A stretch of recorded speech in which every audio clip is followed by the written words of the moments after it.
Well, hello, Taylor. How are you? I'm good, Colby. How are you? I'm pretty good. And how are all of you out there? Welcome back to another rendition of Hectic and Eclectic. A not-so-traditional witchy podcast. I am your boy witch and wondering fool, Colby. And I am just me, Taylor Lynn. And that's of all Mugwort and Moonstone, I guess. Of Mugwort and Moonstone. Which I will say right off the bat has not been updated as I wanted it to be.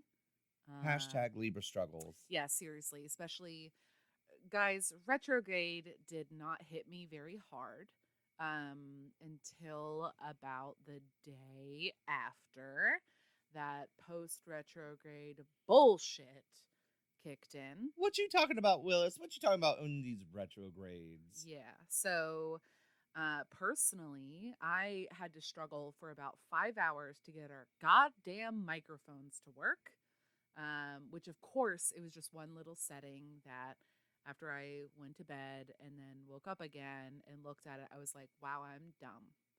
So there was that. Well, at least you're pretty. Yeah.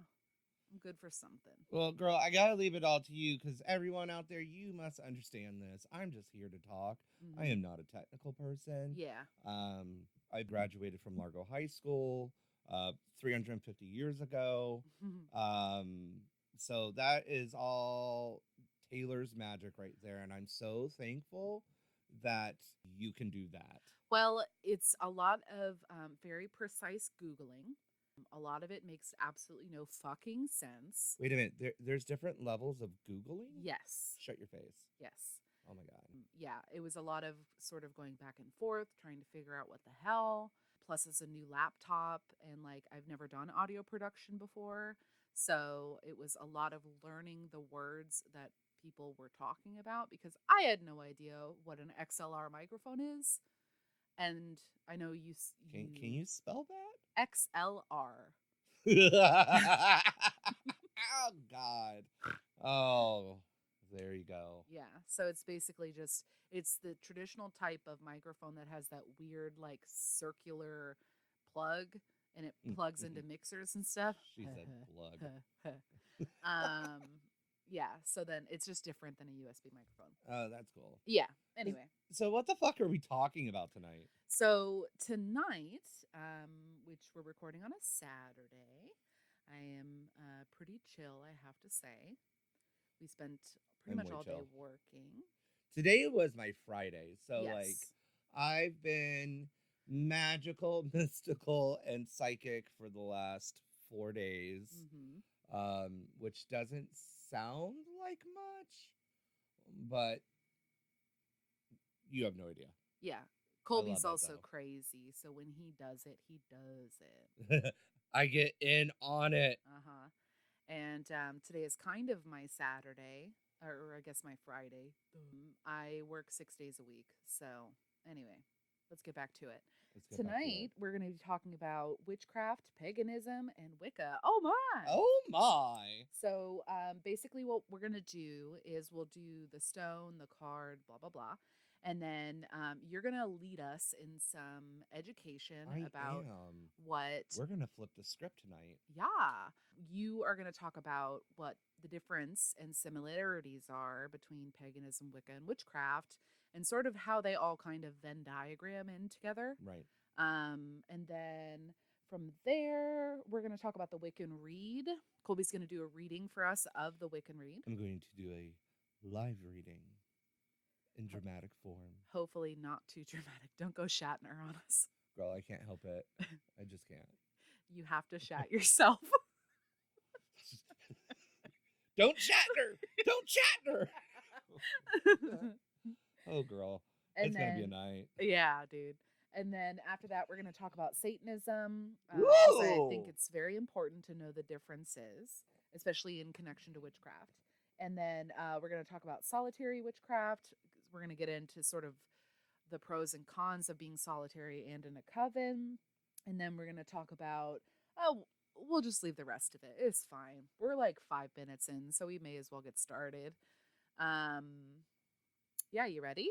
Oh, I'm taking a selfie right now. He's got to take a selfie. Because I guess I should too. because the pictures that you take of me are absolutely god awful. Did you see a couple of months back, I think it was Miss Katie that had taken a picture of me, and earlier that day I'd taken a picture of myself, and I did a side-by-side selfie versus candid, No. and clearly it looked like I weighed 50 more pounds.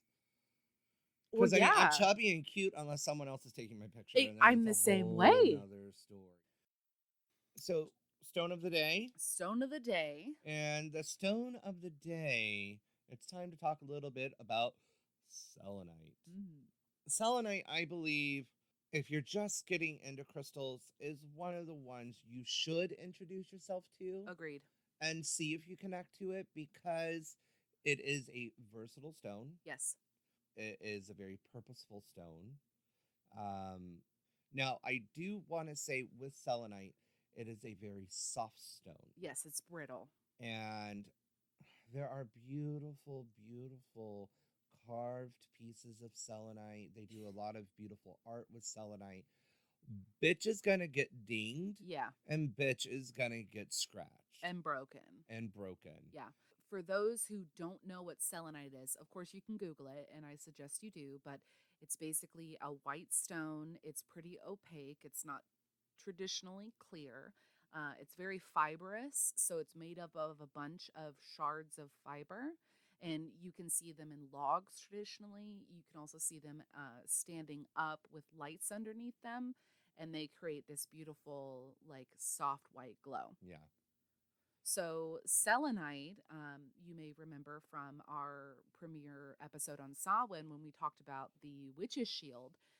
It is used to charge and clear both space and stones. So if you have a bag of stones with you, you want to keep a piece of selenite in there because it keeps everything clean and keeps everything charged.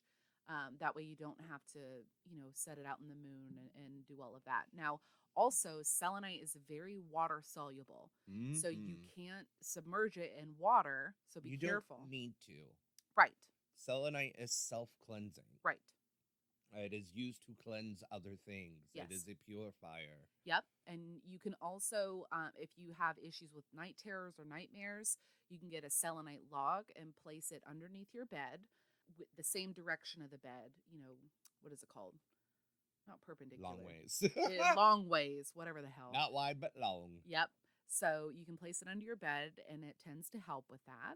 I discreetly have a selenite log tucked on top of the eave of the door jamb to my front door. Yep, I'm looking at it right now. I've been doing that for Smart. years. Smart. My guests have to pass through various pieces of selenite when they come into my home. Now, selenite is also quite often used in meditation. That makes sense. Because it is a great alternative to clear quartz. Okay. So it also amplifies. Not only does it purify, but it amplifies. Is it programmable like quartz is? That is not a term that's necessarily used with the selenite. I think that's something that's very special with quartz, that you can program quartz for any intention. Although, personally, I would never use quartz as a grounding crystal myself. Right. Now, selenite really plays well with black tourmaline. Yes. Creating a yin and yang of grounding and protection, along with purification and amplification. Right. Makes sense. So if you ain't got some selenite, go out to your local store and start off with a small tumbled piece and see how it resonates with you. And if you feel like you're grooving with it, then start to explore more and more with selenite. Agreed. Okay. So moving on to the card of the day. Which you've got these wicked ass new decks. Yes. So I want to talk about that a little bit. Yes. So these are the Threads of Fate tarot decks. There's two of them. There is the Ascendant deck and the Journeyer deck. They're two different versions, same cards, like same design and symbolism on the actual card. One of them is very beautiful and feminine. It's edged in gold and glitter. The background is slightly holographic, so it's very opalescent and pretty. And then the graphics themselves are embossed in gold. And then the black deck is matte black for the cards, and the print on them is holographic. They are legitimately the most beautiful cards I have ever held in my life. They are incredibly thick, nice cardstock. They're hard to shuffle because of that. So they're like the true black deck. Yes, but honestly, guys, go on to the Threads of Fate Instagram. The other cool thing about these guys is that they're created by two queer creators, Blair Porter and Britt June, who are some of the funniest people. Follow them both on Instagram as well. I pre-ordered these decks and I just got them a couple of days ago. They're just phenomenal, phenomenal decks. I have quite a few decks now, not as many as Colby does. Colby is a real connoisseur of decks. I honestly don't have as many as I did. Yeah. I got to a point where it was time to spread the love with decks that were just sitting in a closed cabinet. Now, I do have my assortment at Enchanted Earth in my reading room. Yeah. But I still have probably a dozen that I keep here at home still, including some of the collector decks that I have. Yeah. So the other really cool thing about these decks that I really like is that they're ungendered. There's no Empress, there's no Emperor, there's no Page, Knight, Queen, and King. The correspondence with them, for the Emperor, they call the Anchor. The Empress, they call the Pillar.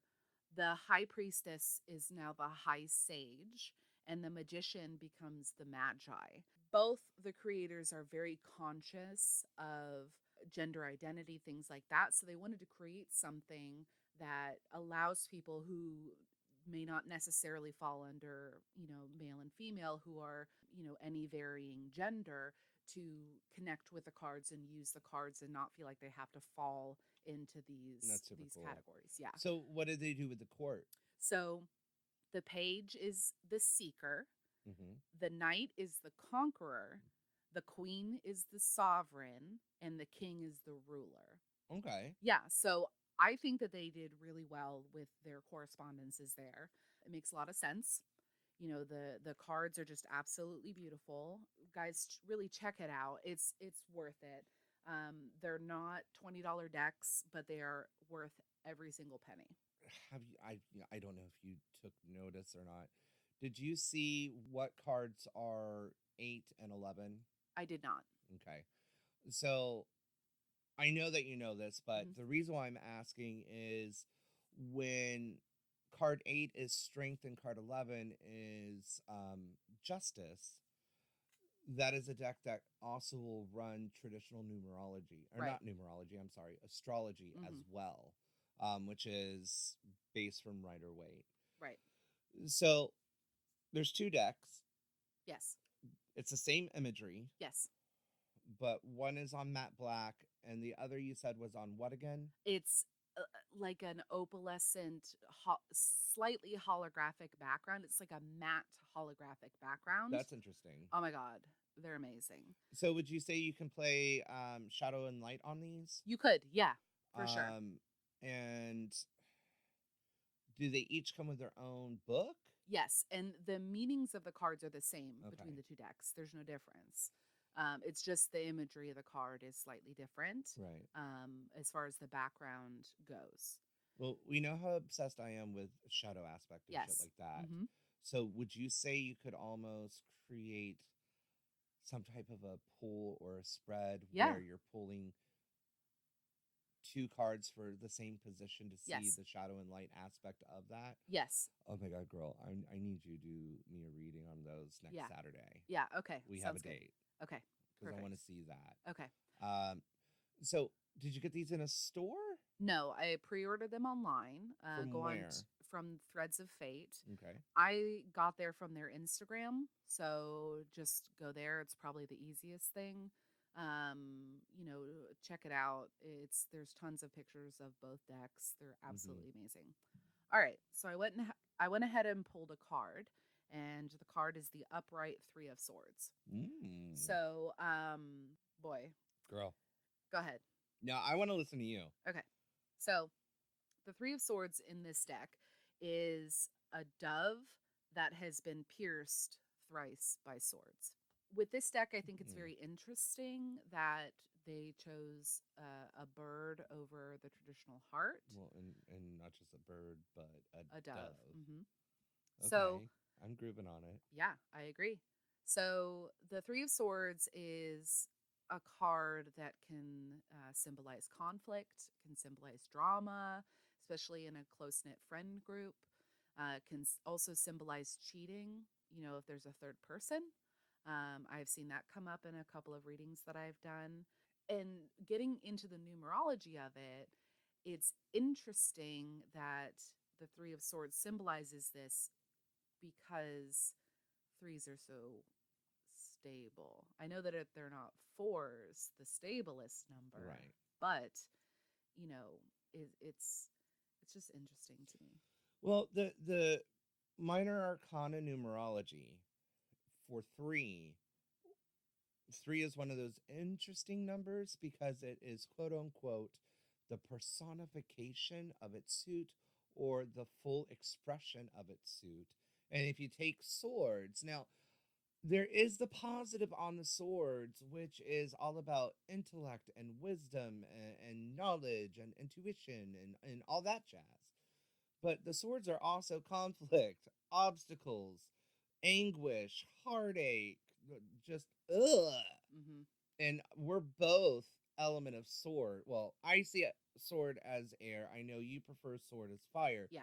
But regardless, another aspect of three that's outside of tarot is that it is a number of enlightenment, but it's also the first movement in numerology. So the Three of Swords is heartbreak and anguish.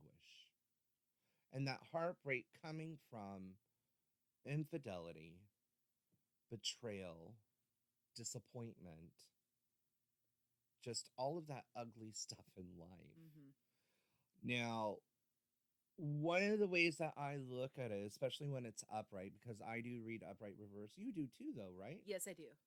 So for me, when I see the Three of the Swords upright, I always find upright on a more positive note with a mass majority of the cards or some way of resolution. Okay. So the idea of we are overcoming the travesties of the Three of Swords, but even in the act of healing that, we have to feel that anguish. Right. We have to feel that heartbreak. Right. Which, another kind of quick aside, Kim shared with us this absolutely amazing article. I agreed with 99.999% of what this article did. Technically, there's 10, and you did not agree with one of them, so you agreed with 90% of it. Just saying. Again, I graduated from Laurel High School. Yeah, barely.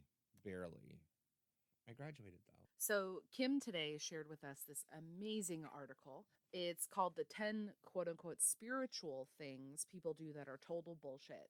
It's from a website called High Existence, and it's written by Jordan Bates. I'm not going to get into it. It's long. Oh, man. Look it up, though, because it's fucking phenomenal. Anyway, so. That's one fun thing about Kim. Yeah. Is she will find these really, really good articles, and she will make everybody sit down. Yep. And listen to it. Yep. And that's half the time the only way I get new information because I'm lazy. But she's so great. I love Kim. So she's pretty awesome. If we were to have pulled the Three of Swords reversed, what would that symbolize for people? As a Libra, I do not feel right in telling other people they need to release themselves of grudges and burden. But the Three of Swords essentially is telling us, get the fuck over it. You are consciously choosing to carry this burden of negativity in your heart, and it is now impacting you in a very toxic way. Right. And that's how I see the reversal. Yep, I completely agree with you 100%. All right, so let's get serious for a moment. We are delving into a little bit of basic 101 tonight. Now, let me shamelessly plug myself. Uh, I do teach a Witchcraft 101 year in a day workshop. And right now I have a sophomore class and a freshman class.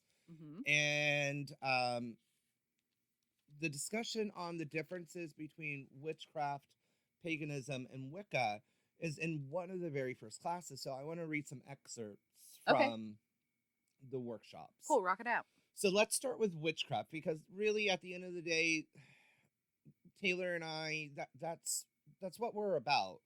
We both identify as pagan witches. Yes. So witchcraft.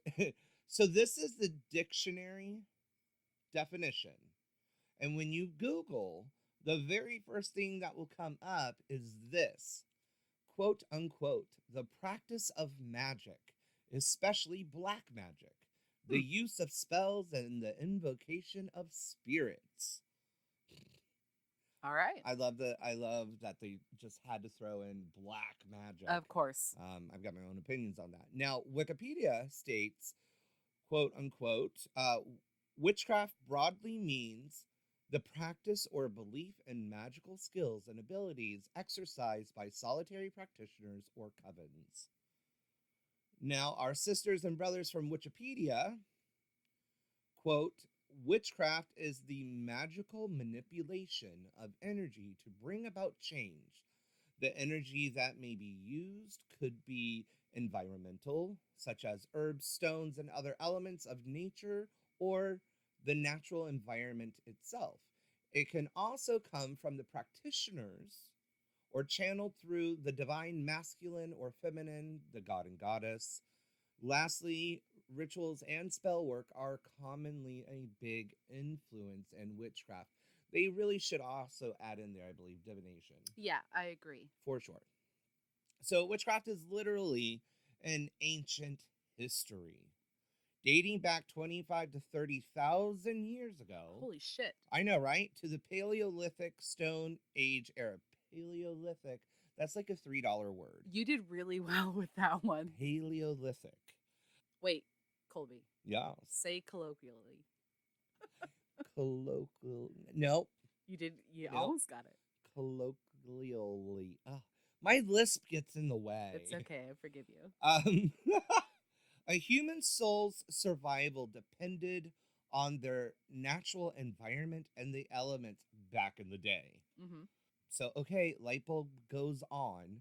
That's why elemental magic is at the core of witchcraft. I'm sorry, I giggled every time I read that line. Once upon a time in a far off land, there was a fellow witch brother who ran around like Harry Potter saying, I'm an elemental witch. I'm an elemental witch. Mm-hmm. So every time I see that term, it makes me giggle now. Of course. These early humans worshipped the elements, not just the elements, though, but the plants, the animals, practically every living, breathing thing. We now call this animism. Mm. Animism is the attribution of soul to plants, even inanimate objects and natural phenomenon. The belief in a supernatural power that organizes and animates the natural world. This then leads us into sympathetic magic, the most ancient of practices that is still wildly celebrated today. So, Colby, Yes. I don't think I have ever quite understand what sympathetic magic is. Can you explain that a little bit more? Let me tell you more. Okay. Making dolls, Okay. burning candles, even crystal grids are forms of sympathetic magic. Okay. So, is sympathetic magic is basically taking the energy of another thing and using it for your own purpose? Yes. Okay. We find its roots in cave paintings. Mm. A tribe would create an effigy of a deer Okay. or any other animal that they intended to hunt. Now, most often, of course, it was the horned variety, and the tribe leader would then dress in horns and would play out a successful hunt. which in turn gave birth to the idea of the horned god. And so there's animism and there's sympathetic magic in that explanation. But let's not leave out the ladies. They would carve effigies of impregnated female bodies with swollen breasts and swollen bellies. Right. And use them in fertility practices. Venus of Willendorf. To this day is still one of those things where even if I see a picture of it, it immediately gives me full body chills. It is probably one of the images that I feel very close to. Even though it's supposed to be a symbol of fertility. Yeah. It's that raw, honest depiction it's primal. of the female body. Yes. And that imagery is still very prevalent today. Yeah. Once again, that is sympathetic magic. Yeah, and you see that imagery throughout goddess dolls and, you know, a lot of, especially abstract sculpture. Right. I'm a huge fan of Salvador Dali, and I feel like he uses similar but very extreme proportions like that. In his earlier work, in my opinion, you can definitely tell that he's influenced by things like that. By the way, did you see that they're doing another printing of the Salvador Dali tarot deck? Yes. So anyone who has one of the older decks, they're going to be going up in price. Oh, okay. Those are collector's items. Okay. Big time. Cool. So at the end of the day, witchcraft is the magical action. Right. Just like hoodoo is to voodoo, witchcraft is to paganism. Right. And witchcraft doesn't, craft, as it is sometimes called, does not have to be calling in quarters, casting a circle, blah, blah, blah. It could just be dressing, anointing, herbing up a candle. That is still witchcraft. Making chicken and noodle soup and adding bay leaves and stirring it counterclockwise. That good old kitchen witchery. Right. So I'm going to divert for just a second because one of my favorite authors, his name is Aaron Oberon, just recently released his book a couple of months ago, and it's called Southern Cunning, Folkloric Witchcraft in the American South. And he specifically talks about how he has correlated craft to even his mom, who would pray over their sweet tea as she was stirring up their sweet tea. So I just thought that was a cute little anecdote. I've got that book in my wish list. Yeah, I have it. I'm so bad. I'm not going to lie. I'm so bad. I've got what I think to be a very, very nice collection of books in my library. Yeah. And not even a third of them have a cracked spine. Yeah. I'm going to admit that now, people. And I do the same thing, honestly. I buy material that I want to reference because it's got specific information in it. And it's very rare that I read it cover to cover. Right. There are some that I've done that, like Aaron Oberon's book. But a lot of the time, my brain goes, nope, it ain't reading time, it's sleeping time. Truth. So. All right, so we've covered witchcraft and the magic of that. So you ready to dive into paganism? Yes, for sure. All right. Dictionary time. Again, this is what you're going to find when you Google paganism. Dictionary's statement here, quote, a religion outside of or other than one of the main world religions, a modern religious movement incorporating beliefs or practices outside of the main religions, especially nature worshiping. Wikipedia states, both during and after the Middle Ages, paganism was a term that was applied to any non-Abrahamic or unfamiliar religion, and then in turn presumed a belief of a false god. Most pagan religions are viewed as pantheistic? Pantheistic? Or polytheistic? Polytheistic. Polytheistic. She said it right. And animistic. Okay. So pantheistic and polytheistic are of many gods. And then we just went over animism. Yes. And then our friends at Pagan Federation International, or PFI, paganism is the ancestral religion of the whole of humanity. This ancient religious outlook remains active throughout much of the world today, a polytheistic or pantheistic nature worshipping religion. Awesome. In a nutshell, paganism is any religion or spiritual practice outside of the main three monotheist religions. Do you know those three monotheist religions? I believe so. That would be Christianity, Catholicism, and Judaism? Christianity, Judaism, Uh-huh. and Islam. Oh, okay. Cool. Monotheists believe in one true God, where polytheists not only believe in many gods, but also believe in goddesses. Right. Paganism practices in the duality of the masculine and feminine, with just a small few exceptions, such as like the Dianic tribe Mm-hmm. that primarily focuses on goddess worship, or the radical fairy tribe, once again focusing on god worship. That's little g, not big G, multiple God. Why practice this duality? Because there is a light and a dark of everything. There's two sides of everything. Absolutely. We are a nature worshiping path or religion. Mm-hmm.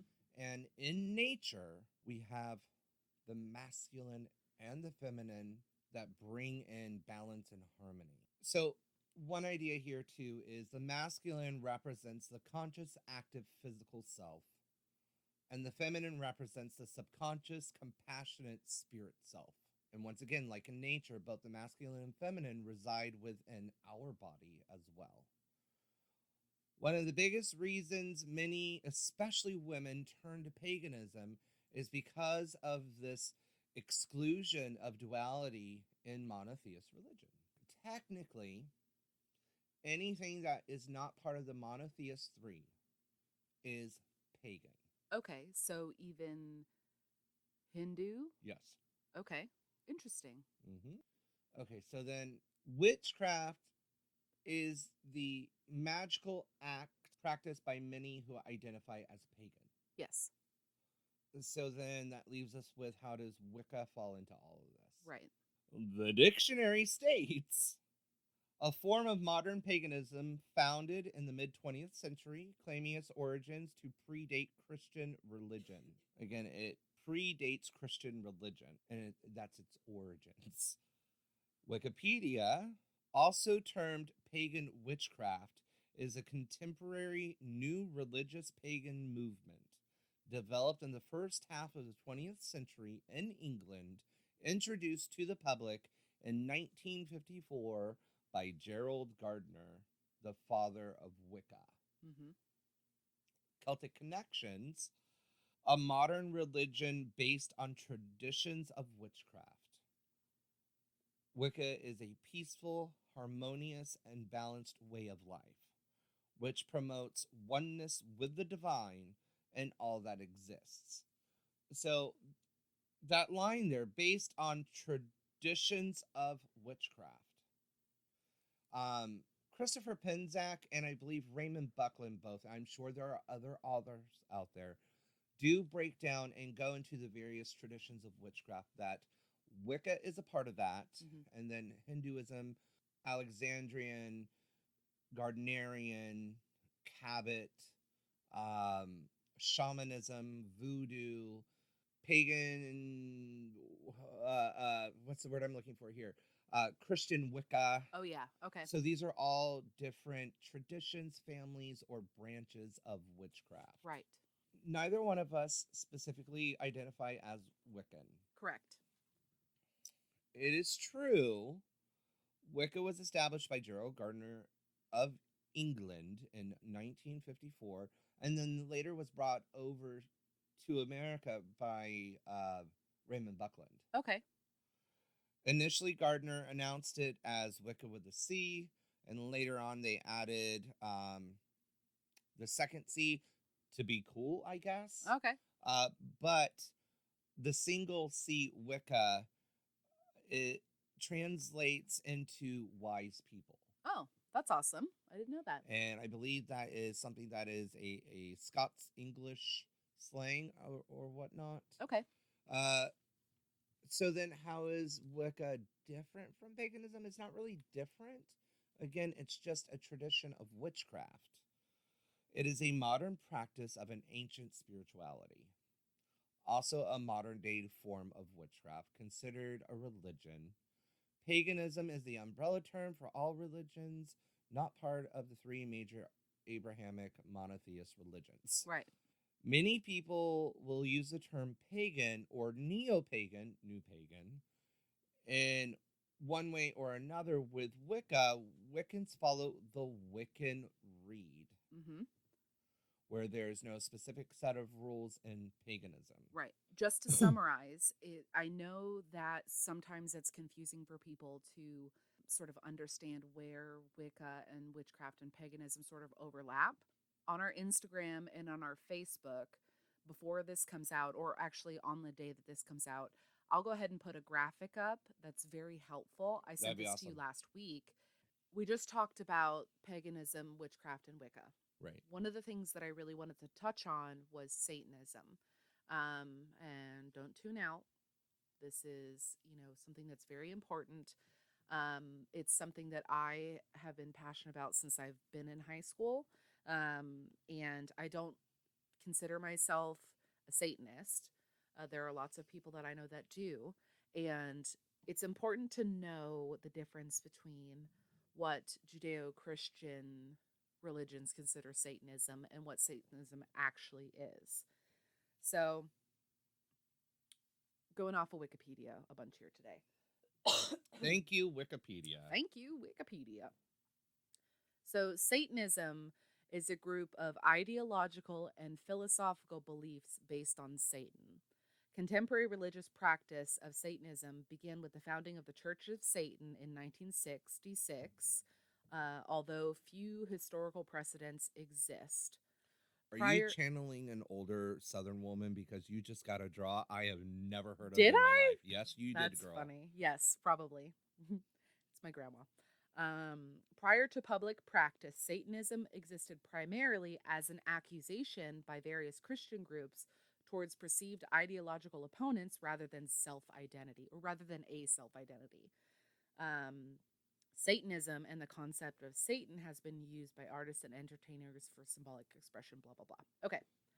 Pretty basic definition on Satanism there. Don't really agree with it because if you talk to any Satanist that's not a theological Satanist, the majority of them are actually atheists.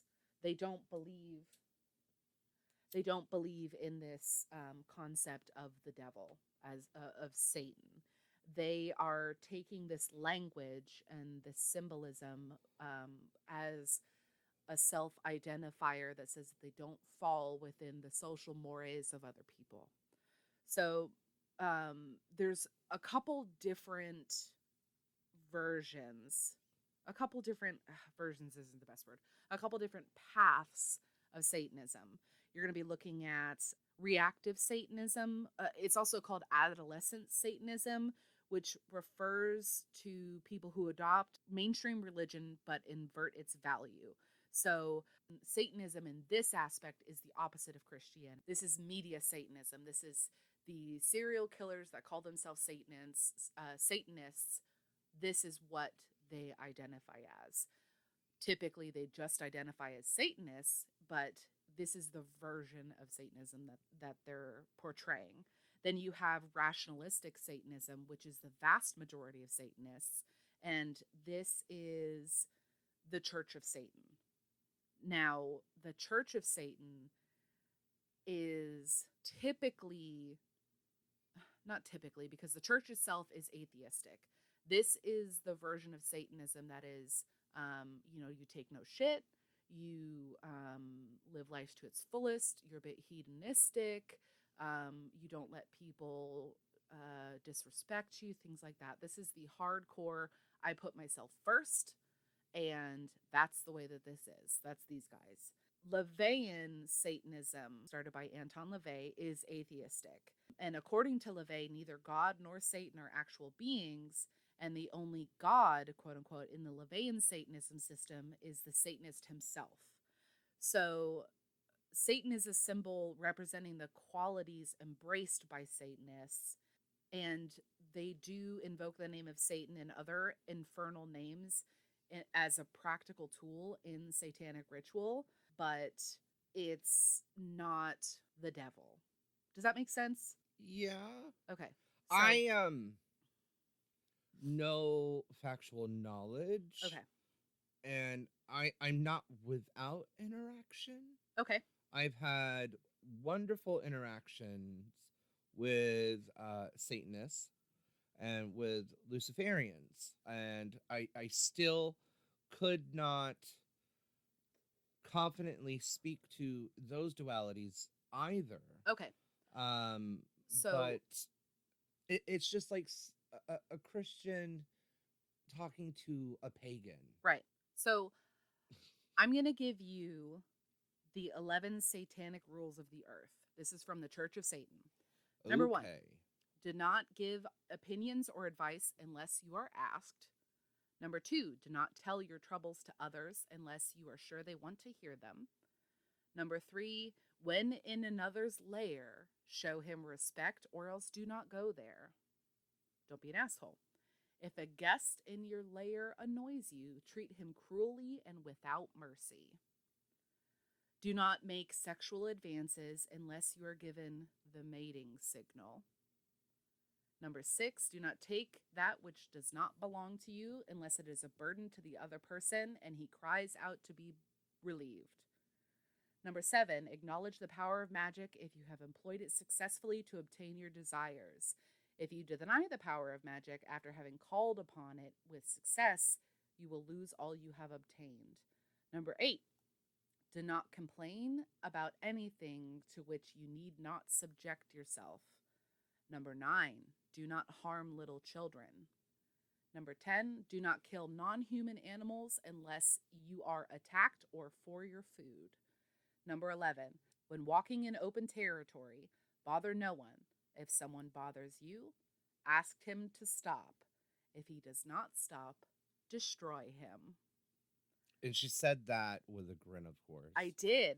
So, one of the things that I really like about the Church of Satan and this type of Satanism is the responsibility that it requires. And it's so different than what everybody thinks Satanism is. And I think that absolutely differentiation is super important, Absolutely. especially when, you have people touting this, oh, you're a witch, you must be a Satanist. No, you could be. And Luciferians are, as from what I know. There are people who use the symbols of Baphomet and everything else for their magical purposes. But really, you don't have to believe in the devil if you're a Satanist. So anyway, that's the spiel on Satanism. I think it's really interesting, and I'd love to do, maybe a little mini-sode, extra-sode specifically on Satanism and how it impacted early witchcraft and the Salem witch trials and everything. But it's so much information, I don't want to get in on it right now. So, all right. So are you, Miss Taylor, ready? Dramatic reading. We mentioned earlier about the Wiccan Rede. Yes. And the Wiccan Rede is a bit of a poem that explains Wicca and the Wheel of the Year. Now, there is this great site, the Celtic Connection, that was established in 1997. And I find myself going to the Wiccan or the Celtic Connection quite often when I'm researching or cross-referencing, and they have pretty much a little bit of everything that's magical in it. So again, that's the Celtic Connection. Check it out. It's definitely worth a check out. So the Wiccan Rede: bide within the law you must, in perfect love and perfect trust. Live you must, and let to live fairly take and fairly give. For tread the circle thrice about to keep unwelcome spirits out. To bind the spell well every time, let the spell be said in rhyme. Light of eye and soft of touch, speak you little, listen much. Honor the old ones in deed and name. Let love and light be our guiding. Honor the old ones in deed and name. Let love and light be our guides again. Again. Docile go by the waxing moon, chanting out the joyful tune. Widdershins go when the moon doth wane, the werewolf's howls by the dreaded wolf's bane. When the lady's moon is new, kiss the hand to her times two. When the moon rides at her peak, then your heart's desires seek. Heed the north wind's mighty gale, lock the door and trim the sail. When the winds blow from the east, expect the new and set the feast. When the winds come from the south, love will kiss you on the mouth.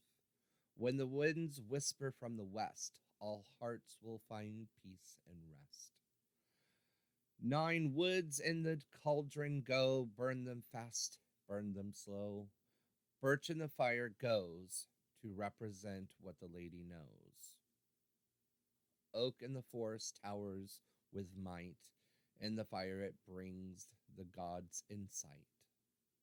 Rowan is a tree of power, causing life and magic to flower. Willows at the waterside stand ready to help us to the summerland. Hawthorn is burned to purify and to draw a fairy to the eye. Hazel, the tree of wisdom and learning, adds its strength to the bright fire burns. White are the flowers of apple tree that brings us fruits and fertility. Grapes grow upon the vine, giving us both joy and wine, for does mark the evergreen to represent immortality seen. Elder is the lady's tree, burn it not, of cursed you'll be. 4 times the major Sabbaths mark in the light and in the dark. As the old year starts to wane, the new begins. It's now time for Samhain. When the time of Imbolc shows, watch for flowers through the snow. When the wheel begins to turn, soon the Beltane fires will burn. As the wheel turns to Lammas, night, power is brought to magic right. 4 times the minor Sabbaths fall, use the sun to mark them all. When the wheel has turned to Yule, light the logs, the horn god rules. In the spring, when night equals day, time for Stara to come our way. When the sun has reached its height, time for oak and holly to fight. Harvesting comes to one and all when the autumn equinox does fall. Heed the flower, brush, and tree by the lady's blessed you'll be. Where the rippling waters go, cast a stone, the truth you'll know. When you have and hold a need, hearken not to others' greed. With a fool no season spent, or be counted as friend, merry meet and merry part, bright the cheeks and warm the heart. Mind the threefold laws you should, 3 times bad and 3 times good. When misfortune is a now, wear the star upon your brow.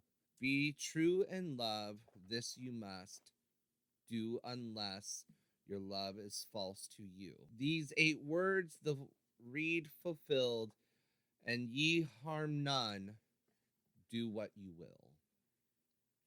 The Wiccan Rede. All right. So That's the long version, by the way. I let you read that Yes. without snickering Yes. because in my opinion, the Wiccan Rede, specifically the Law of 3, I'm fucking rhyming and I did not mean to. That part of things is bullshit. Sorry, not sorry. Your perception, interesting perception. There you go. And hand in hand with this is karma, right? Mm-hmm. So Karma is actually defined in Hinduism and Buddhism as the sum of a person's actions in this and previous states of existence, viewed as deciding their fate in future existences. It's also destiny or fate followed as effect from cause. So it's this idea of the things that you do will impact you. And specifically with the Wiccan Rede, it's that, do no harm, blah, blah, blah. In my opinion, there are things that require harm. There is defensive and offensive, there is retribution. These are all things that give power to the powerless. And you see this a lot in hoodoo. You see this in a lot of oppressed people's craft, because it allows them to have power over situations where they were powerless. And I don't think that this whole love and light, always think positively, law of attraction, blah, blah, blah, has any place in a person's life where they're actually trying to make a difference. It has been taken too far. Mm-hmm. I think as a society, we love extremes. We love being extra. Oh, yeah. And especially if that you're falls into it as well. Yeah. Continue, Yeah. please. I guess what it boils down to is, in my opinion, there is no reason why if somebody fucks with you, you cannot fuck them back. Because a lot of times in situations, it's very hard for people to get closure. It's very hard for people to feel like they have justice. And witchcraft specifically, it gives people that power. And it allows them to go, all right, you done fucked with the wrong person. Now guess what? Your teeth are going to fall out, whatever. Right. I think that it's very hard for people to get the action that they want necessarily. But if you feel like you have to, there's no reason why you should be afraid to make your own justice. Mm-hmm. Sometimes people need to be the karma police. Right. Because sometimes people just get away with shit that severely, impacts other people in a negative way. And why can't they go, you know what? This is not fair, and you're going to get your comeuppance, and I'm going to be a part of that. I 100% believe that each individual should practice what they have found their success in. Sure. And I totally and 100% support people who do not embrace the threefold rule, law of attraction, everything that you just said. Right. I have a fucked up relationship with karma. Uh-huh. I don't know what contract I signed in the last lifetime, but the fucker's there. Uh-huh. My choices are based on how it's going to affect me karmically. Okay. And through exploration and experimentation, right. I have learned this about myself. Sure. Okay. For me, it's 3 times, 5 times, 7 times 9. What's sent out there will come back. Can you handle it? Mm-hmm. If you can handle it, then rock it the fuck out. I have had the wonderful honor and experience of being involved in petty, superficial witch wars. Mm-hmm. It's fucking stupid. Sure. It is one of my least favorite things about witchcraft. Yeah. Is the stupidity and choices of some people. Right. My perception, interesting perception. I don't want it to be confused. I don't think throwing tricks, and I don't think that if someone stands you up on a date, you get a piece of their hair and you ruin their life. Right. I don't agree with that. But I personally have been in situations where I've been in contact with people, specifically in contact with other witches, that just are a little bit too high on their horse, a little bit too manipulative, a little bit too succubusy. And there have been things that I feel are just and right in order to stop them from doing the thing that they're doing. It's almost, in my view, it's more of a defensive reaction than an offensive reaction, because if I am wronged, and it will happen to someone else. I'm going to do everything in my power to prevent that from happening because I don't want someone to go through what I went through. And the easiest way to do that, in my opinion, is to bind or freeze them. There's also sour jars, there's a bunch of Right. different things that you can do. But, I've done a fair amount of bindings and a fair amount of freezings. Oh, don't get me wrong. Yeah. I have put yeah. people in a box. Yeah. And I have worked with mirrored jars. Yeah. And I have done my share of retribution magic. Yeah. And there has been a time and place. Sure. However, I am totally team Misty Day when, and I'm paraphrasing when I say this, when she said, basically, I'm not gonna waste my magic on this bitch. I'm just gonna beat her ass. Now, I'm not a violent person, Right. but that statement did resonate with me. Y'all, you have to understand, I have been working in a pagan witchcraft metaphysical shop full time for getting close to 10 years. I'm like 6-7 years in now. And I have had shit thrown at me. Yeah. And then people will be like, oh, well, XYZ, letting me know that they have specifically have knowledge that things have been done. Right. Well, what are you going to do about it? Mm-hmm. What I have in place is filtering some of that energy out. Yeah. But I still will get a hit.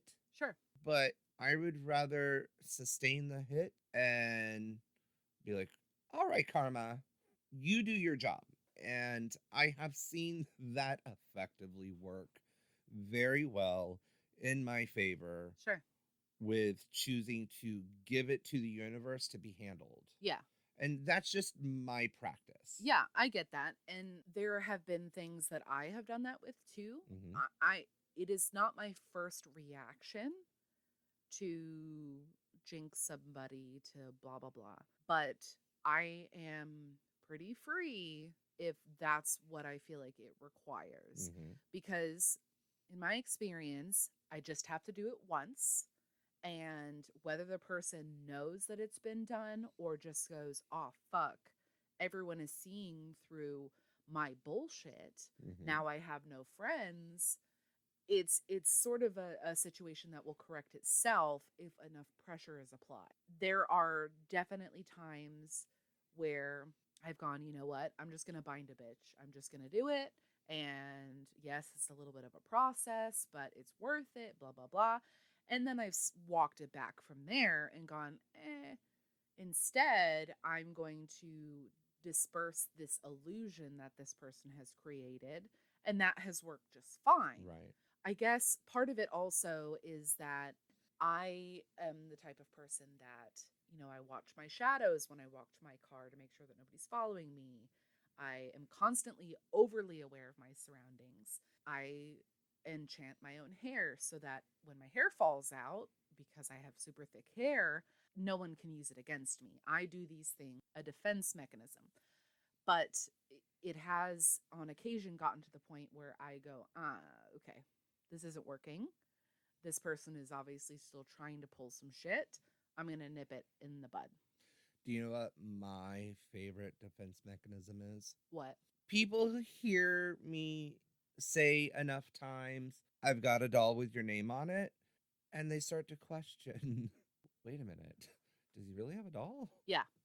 Does he really have a name on it? Yeah. My favorite meme about this is if you're ever in an argument with someone, just ask them for a strand of their hair. Truth. I love that. Yeah.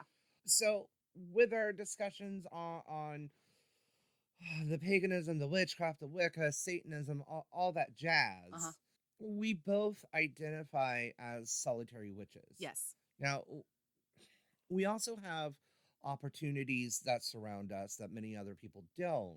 What do you think about the whole solitary gig?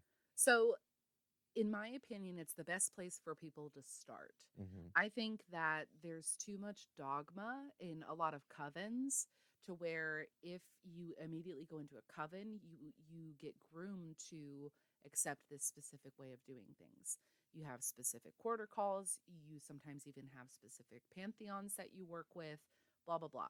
I'm not saying that covens are bad inherently, but I do think that they are very limiting. I think that the solitary aspect allows you to delve into a bunch of things without the judgment of others. And especially in a setup like we have, where we're both solitary, but we're surrounded by these amazing, powerful people who we can bounce ideas off of and go, I'm thinking of doing this. And they can go, oh, have you thought about using this herb, this color, this crystal, whatever? We definitely have a tribe. Yes. For sure. It's not a coven by no means. It is a magical group of people that is, at the end of the day, it is pretty large. Like, we're super, super lucky. Yes. Super duper, uber lucky. And there's these different elements. You know, you have the family and employees of Enchanted Earth, and there's that nucleus there. Right. Is that the right kind of word I want to use? Yes, that's I'm not correct. that smart, guys. And then, you know, you have we have another group that's the Way of the Celts and people involved in that. It expands once again. We have the freshman class of the Witchcraft 101. Like it grows and it's growing, and we have our friends of Enchanted Earth who are very involved with us but may not work there. Right. So we do get many other opportunities as solitary witches to have an established tribe. Yes. And I think that that's very important because it's also very easy to, when you're delving into a bunch of things, to get very overwhelmed. Yeah. And every path has its own dogma. You're going to hear this a lot from me. Don't fall into other people's dogma. No. Whether that's religion, you know, societally, anything like that. There are certain preconceived notions that like boundaries or taboos or whatever. I think that's all fucking bullshit. Like, you should be empowered in the way that you are empowered, and if it works for you, it works for you. I think that a lot of new witches, baby witches, are so afraid of doing it wrong that they don't realize how hard it is to do something wrong. If your intention is there, if you have some approximate idea of, okay, I'm going to use this herb and this herb and this herb, it's very easy to just to do it, and you're going to see some result for it. And then from there, kind of navigating and honing in on what you want to do. Now, do I recommend going right off the bat and hexing someone? Obviously not. Oh my God. Yeah. Do I recommend, you know, working with Orisha if you don't know anything about Orisha? Right. No, because you're going to get fucked up. Now, here's the thing, though. Until you have fucked something up magically, you're not a real witch. Yeah. And it's just like science. Yeah. In my opinion. Like, you have this system of how you should experiment and see what the result is and blah, blah, blah. You and I have talked about this ad nauseum. Oh my God. I was just talking about this today with somebody. It's so funny that it's brought up again. No, for serious. Because it wasn't probably until like maybe 5 years ago that I was like, oh, wait. Once I became familiar with Mercury retrograde, and I want to say it was really the first Venus retrograde that I recognized and how it affected me, that I'm like, I needed to pay more and more attention to the rest of the planetary retrogrades. Yes, 100%. And I just made a note. We're going to do a whole episode on retrogrades. Woo-hoo! I think that's really important. What is so hard, and I mean, I will brag about this until the day I transition from this physical plane, how hard it is when first starting out as a solitary practitioner. Yeah. I was almost immediately embraced by these women who would then become my mentors. That does not happen. Yeah. And I'm not talking just one person. I had this whole family, so to speak, of soul sisters. What's sad is this week it was announced that the Witch's Voice, or otherwise known as Witchvox, is going to be shutting down. Yeah. And it was kind of like a search engine or something where witches could go on and see what was available in their area when it came to services and stores and Yeah. groups. And so that's really, really sad. It was nationwide. Uh-huh. But for those of you weirdos out there who are on Facebook, I have got to tell you, there is just this amazing group. I've been a member of this group since, I want to say, 2017. Don't quote me. It's the magical folk Anam Kara, and the last two words I always worry I mispronounce it, but ANAMCARA. Okay. And it's a private group of almost 3,000 members Wow. worldwide. Yeah. And I have made some honest friendships with these people on here. And what I like most about what Candace has created, Candace Rook, who is also the proprietor of the Magical Folk box Okay. monthly subscription. Yeah, cool. But Candace Rook, I gotta give praise to her because there's no toxicity Mm-hmm. and cattiness That's good. that I've experienced in other magical groups or groups for divination. I won't name anyone Oh, specific. bitch, name them. Tarot nerds. Yeah. Period. In a discussion. Yeah. Anyway, sorry, not sorry. There's a good alternative tarot life. Anyone looking for a tarot group? Yeah. But magical folk is just, it's very sweet to my heart. I post on there daily. Yeah. My girl Amanda, who's this amazing candle maker, she's my girlfriend. Aww. And Candace, I've had chances to have long conversations with her as well. Yeah. And she just really knows how to make people feel special in the magical community. That's awesome. So you have one too, right? Yes. My favorite Facebook group is called Practical Witches. And it's run by the Graveyard Witch. And one of the reasons why I like it so much is because it's very pro gray / black magic. Okay. There are specific rules, and people get banned for going, oh, what about the rule of 3? You can't curse somebody. You can't bind somebody, blah, blah, blah. Bitch, you're blocked. And I bind you, Nancy, from doing harm. It's one of the funniest groups because there are a lot of people who go on there and want to know how to become invisible or want to know how to shoot sparks from their fingertips and things like that. So I so wanted to be Piper. I wanted to free shit so bad. I'm still waiting for that to happen. Yeah, I wanted to be Harry Potter. Practical Witches is a really great resource. They're really, really good about compiling information. There's albums and documents of like just all of this data, which of course I love. Again, I'll say I am a researcher. It's my favorite thing to do. And it's just really a great place for people, if you're not into this whole love and light bullshit, to honestly ask, how do I bind somebody? I have this situation. What would you guys recommend? And you're going to get a lot of very practical, new agey kind of sassiness that I really like. And I'm kind of a confrontational person. And sometimes the mods over there will approve these posts that are just absolutely fucking ridiculous. And they do it just so people can get torn to shreds. And I kind of enjoy that. You know, it's just a really great team that's moderating and adminning over there. You know, I've come to them several times with a couple of issues and it gets handled right away. But it's just a great resource for people if you're looking for something that's a little bit not so love and light and everything's positive and blah, blah, blah. Anyway. Not everything is positive? No.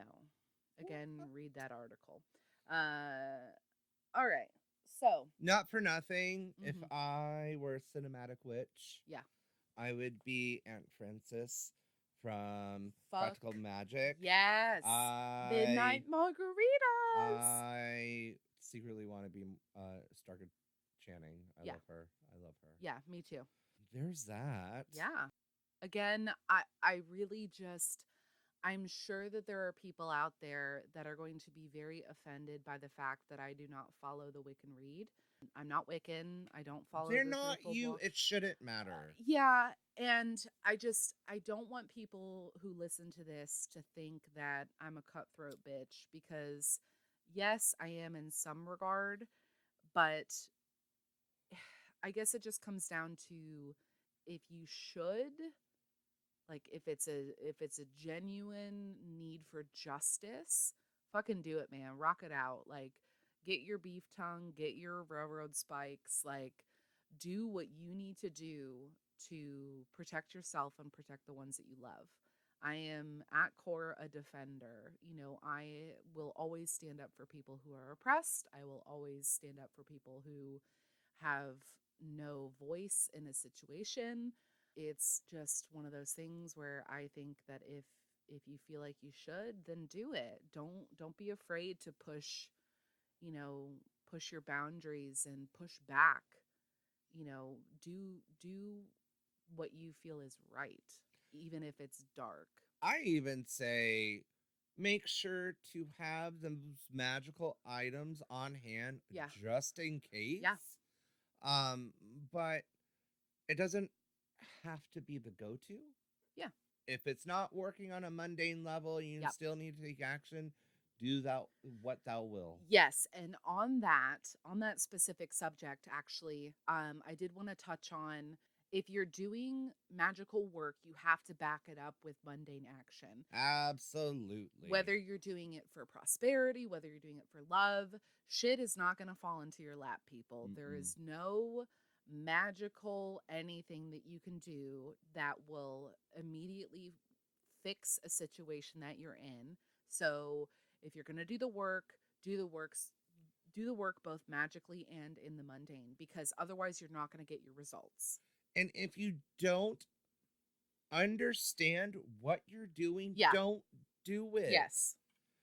Keep it clean. Yes. Keep it simple. Keep it congruent. Make sure it's making sense. Yeah. You have to have knowledge here. Yes. You have to understand why you're using brick dust. Yes. Why it's important to have it, to acquire it. You know, there is so much more power when you're able to personally acquire things. Yeah. Or even make them. Yes, agreed. And that comes with time. Yeah, it does. Not only do you need the knowledge, but you also need the respect, especially if you're working outside. And again, we talked about this last episode, but if you're working outside of a culture that you are immediately a part of, just make sure that you are, you know, doing the research and paying the proper respects to what you're doing. For basic witchcraft practices, rituals, my hands down favorite reference book on the subject, ritual tools and things like that, pantheons, Christopher Penzak's second book, in the Temple of Witchcraft, the Outer Temple of Witchcraft. I have got Post-its all over the place. I've got writings in that book. I've never actually sat down and read the book cover to cover, but I know what the content is there, and I know where to go for references. Right. Fantastic book. Yep. For ritual tools and practices and sacred circles and stuff like that. Yeah, for sure. It's a bit juvenile, but Silver Ravenwolf's solitary witchcraft book, the gigantic one, has really good correspondences in it as well. Absolutely. Yeah, she's really good at compiling that information. So it's written for younger folks. So, you know, just realize that going in. It's written for teenagers. It's definitely geared towards that with some of her vocabulary and some of her situations that she proposes, but it's really good general information. Now, people who are more specifically interested in learning more about Wicca, there's always going to be Scott Cunningham's Solitary Practitioner. Yes. A Guide to Wicca. Is that the full name? Oh, gosh. It sounds correct. It sounds really good, doesn't it? It does. We should probably fact check ourselves. Yeah. Anyways, it's short, it's simple, it's to the book, and then you've got the second book, Living Wicca. But people who are delving into practicing and their magic and spirituality, Wicca is a direction to look at, absolutely 100%. Yeah. But you don't have to be Wiccan to be a witch. Yes. And you don't have to be Wiccan to be pagan. Yes. And that's really what it comes down to. You know, explore your options. You really never know what's going to resonate with you. So if it feels right and it feels good, then do it. And if it doesn't, then don't do it. Yep. I mean, just like every other aspect of my life, yeah, I am everywhere. Yes. I'm all over the place in witchcraft. She a crazy bitch. She a crazy bitch. I mean, I've got my charging altar with the Morgan at its center, and then I've got my Ganesha tapestry by my back door. Yeah. Like, ooh, I'm all over the place. Yeah, we're very eclectic. Yep. And hectic. Yep. Callback. So to wrap up tonight, I want to plug a couple of things. Again, I want to plug a couple of things. Check us out at Enchanted Earth. Again, check out the Threads of Fate Tarot and Oracle decks. They're absolutely beautiful and amazing. Check out Aaron Oberon and his book. Check out Christopher Penzac and his materials. We've given you a lot of stuff to Google today. So you guys got homework. Yeah. Find us on social media. We've got a Facebook page, Hectic and Eclectic, a not so traditional witchy podcast. We are on Instagram under Hectic and Eclectic Podcast. Colby is on Instagram at Colby333. You can also follow me at The Wondering Fool. That's WONDER Fool on Facebook. You can find us on Gmail at hecticandeclectic@gmail.com. Please, if you guys have any suggestions on topics that you want us to cover, any corrections, any gripes, any comments, concerns, questions, blah, blah, blah, get in touch with us. We definitely want to hear from you. We are also going to be recording some, what I'm going to go ahead and just call extra-sodes, where we're going to be reviewing a couple of different tarot decks. We'll probably throw some book reviews in there as well. Just some filler, on the off weeks, because we are doing this as a bi-weekly podcast right now, every other Thursday. Just, get in touch. All right, guys, we hope that you have a great week. We will see you next time. Pieces. Bye. Bye.